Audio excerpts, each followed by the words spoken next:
Today you will see the girl who destroyed her people. How a 15-year-old orphan compelled an African tribe to destroy their crops and slaughter all their cattle.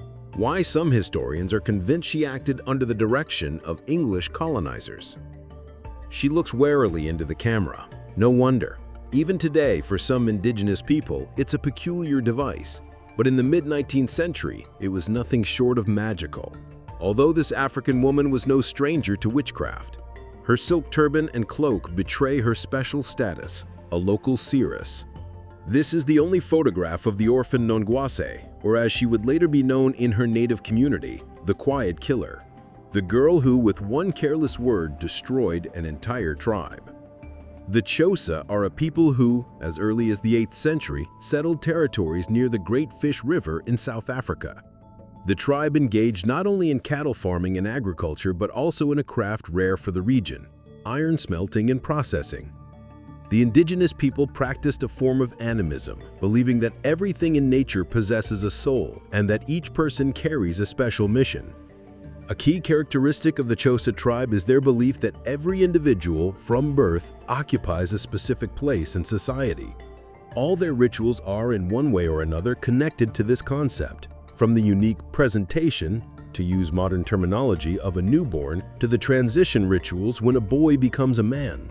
These traditions remain strong even today. However, in the 1780s, the Xhosa's tranquil way of life was disrupted by colonizers. The British systematically seized African territories. However, on this land, they met with fierce resistance. The tribe zealously defended both its culture and its independence. An epidemic of malaria played into the hands of the indigenous people, as they had already developed immunity to it. But the foreigners died one after another from the fever. Consequently, the colonizers were forced to retreat for a time. Successful colonization began in the mid-19th century, when remedies for malaria were discovered and instruments of mass destruction like machine guns, cannons, and steamboats were invented. These innovations allowed British conquerors to penetrate deep into the heart of Africa and reach tribes that had never before seen Europeans. Indigenous groups like the Xhosa tribe became one of the most prominent victims of this colonization. Nevertheless, the Xhosa continued to resist. Unable to directly confront the armed colonizers, they adopted a different tactic. At night, they would quietly infiltrate British camps, capture them, and then torture them. Experts say that generally this tribe was never characterized by bloodthirstiness. Even sacrifices were performed extremely rarely, but at times Europeans behaved like true savages, and the Xhosa merely retaliated in kind. The Xhosa, intimately familiar with their territory, set up ambushes for the British, preventing them from traversing their paths. In retaliation, the colonists seized Xhosa's cattle, trampled their crops, and then hanged dissenters on trees. In turn, the Xhosa tribe also subjected captured colonists to torture. Such a tense situation in South Africa naturally displeased the British government. Raids or forays by colonizers into Xhosa territory resulted in a high number of casualties on both sides. Consequently, the head of the British colonies soon appointed General George Cathcart, or as he was jokingly referred to, the Great Negotiator. Indeed, the military commander soon managed to establish a shaky yet undeniable truce with the indigenous people. This peace was occasionally broken by raids from either side, but ultimately the colonizers adopted a new tactic. They seized strategic high ground, established what could be called direct observation posts, and thereby gained control over the Xhosa tribe. The indigenous people in turn presented their demands: no imposition of foreign culture and no interference in their way of life. The British agreed. And it was precisely at this moment, when relations between the Xhosa and colonizers seemed to have stabilized, that a new calamity befell the tribe.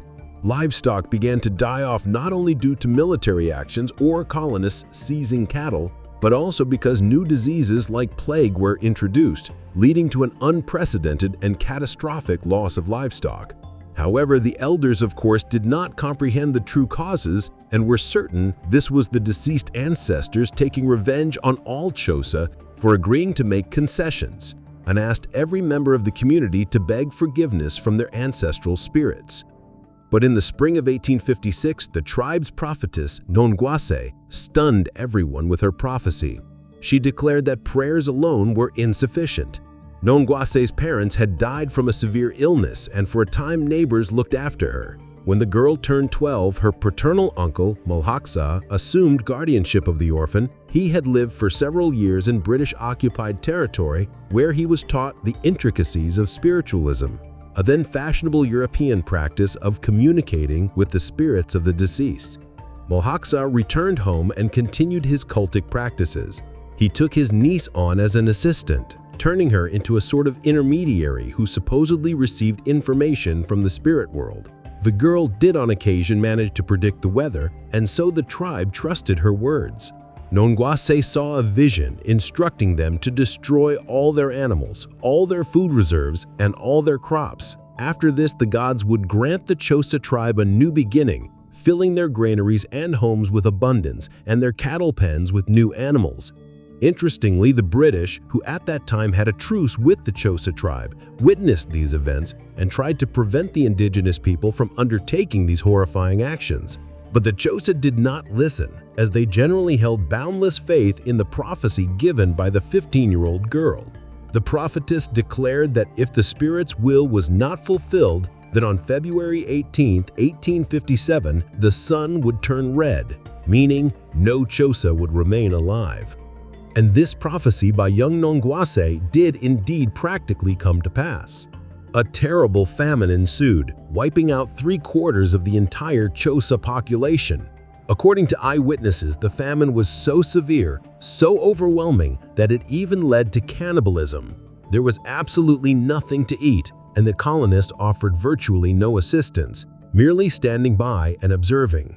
The famine reached immense proportions, and most of the Xhosa people, in a desperate attempt to survive, headed to the colony to seek employment. Tormented by the horrible famine, the Xhosa abandoned all their previous demands. The indigenous people were no longer able to defend their territory or culture. Shortly after, the colonizers declared, henceforth, all the lands belonging to the Xhosa tribe would be governed by the governor of the Cape Colony, George Gray.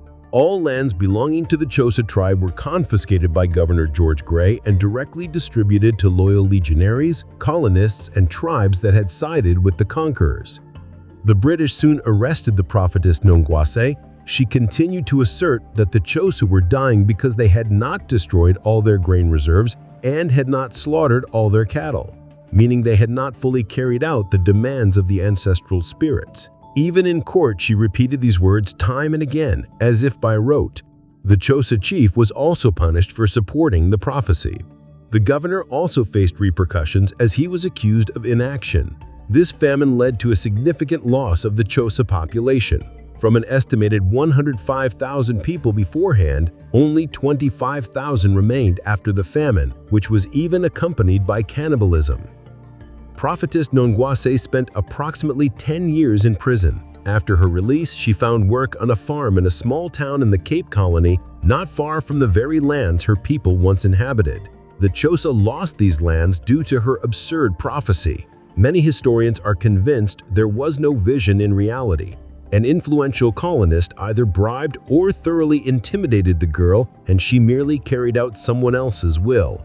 In any case, the proud Xhosa ultimately did what the British could not achieve for over a century. They voluntarily surrendered their lands and nearly annihilated themselves.